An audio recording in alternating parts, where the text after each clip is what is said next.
నీయుమాయి ఒడియం గుమ్మాడి ఒడియం ఎండనీయుమాయి ఒడియం ఎంతో సమయం.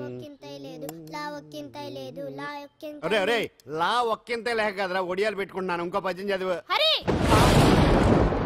అమ్మో సత్య టీ అడిగి అరగంట అయింది మర్చిపోయి చచ్చినట్టే.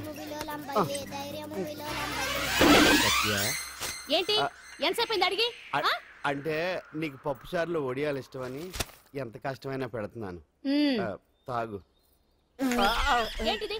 కాఫీ అడిగితే టీ ఇస్తావా? అదే ఇందాక హాల్లోంచి టీ అని పిలిచావు కదా. నేను టీ అనలేదు, నువ్వు చెప్పింది వినపడక ఏమిటి అన్నాను. ఏమిటిలో టీ ఒకటే వినిపించి. చిచ్చి, పెళ్ళం ఆఫీస్కి వెళ్ళి కష్టపడొస్తుంటే అన్ని అమర్చి పెట్టాలని లేదు. ఇంట్లో ఉండి పీకే పనేంటంట. మా వాళ్ళు నీకిచ్చి అనవసరంగా నా గొంతు కోసారు. యాక్చువల్ గా డైలాగ్ నాది కదా. అన్నయ్య గారు, అక్కయ్య గారు ఒకసారి ఇలా వస్తారా? వస్తున్నా అక్కయ్య గారు. ఏంటి అక్కయ్య? అన్నయ్య గారు, ఓ కప్పు కందిపప్పు ఉంటే ఇస్తారా?